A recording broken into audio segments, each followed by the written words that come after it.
নমস্কার, বাঙালির ঘরকন্যায় সবাইকে স্বাগত।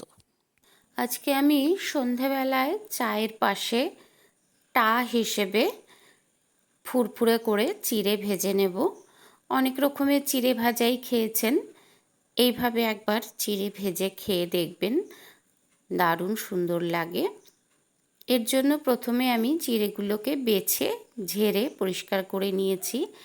আর একটা কড়াইয়ের মধ্যে বেশ কিছুটা সাদা তেল গরম করেছি। আর এরকম একটা ছাঁকনি নিয়ে নিয়েছি, তার ভেতরে আমি চিড়েগুলোকে দিয়েছি।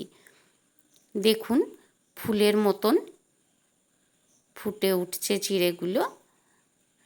এইবার আমি তেল থেকে তুলে ভালো করে তেলটা ঝরিয়ে নেব।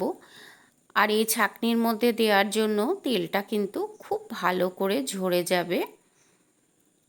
এবার আমি পরের ব্যাচের চিড়েটাকেও এইভাবে দিয়ে দিলাম।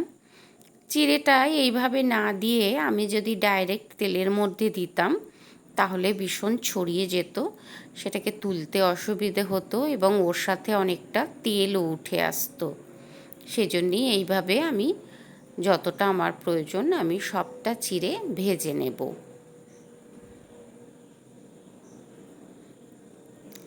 এবার ওই একইভাবে ছাঁকনির মধ্যে আমি বেশ কিছুটা চিনে বাদাম দিয়ে দিলাম। এবার এটাকেও আমি একটা চামচ দিয়ে নেড়ে নেড়ে ভালো করে ভেজে নেব। আর দেখুন, এখানে আমি একটু ছোট কড়াই নিয়েছি। কড়াইটা যত ডাব্বু টাইপের হবে তত কিন্তু ভাজতে সুবিধা হবে।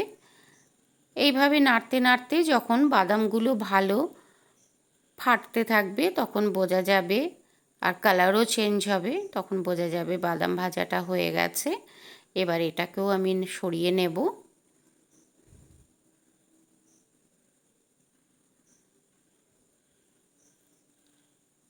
এবারে ওই ছাঁকনির মধ্যে আমি আগে থেকে ধুয়ে জল ঝরিয়ে রাখা কারি পাতা কিছুটা দিয়ে দিলাম।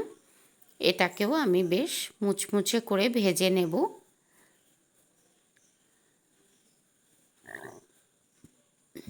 এবার পাতাটাকে একটু সাইডে সরিয়ে দিয়ে এর মধ্যে আমি দুটো শুকনো লঙ্কা ছিঁড়ে দিয়ে দিলাম। শুকনো লঙ্কাটাকেও আমি একটু ভেজে নেব। আর দিয়ে দেব 1 চামচ মতন কালো জিরে। এটাও যখন বেশ ফুটে উঠবে তখন এগুলোকেও তুলে আমি সরিয়ে নেব। এবার একটা বড় বাটিতে আমি ভাজা চিড়েটাকে ঢেলে দিচ্ছি, তার উপরে আমি বাদামটাও দিয়ে দিলাম। এবার আমি এতে অল্প বিট লবণ দিয়ে দিলাম। আমি কিন্তু ভাজার সময় কোনো রকমই লবণ ব্যবহার করিনি। এবার এটাকে একটু নাড়াচাড়া করে আগের থেকে যে কারি পাতা, শুকনো লঙ্কা আর কালো জিরে ভেজেছিলাম সেটাও ভালো করে মিশিয়ে নিলাম। এবার সার্ভ করার জন্য একদম রেডি হয়ে গেছে।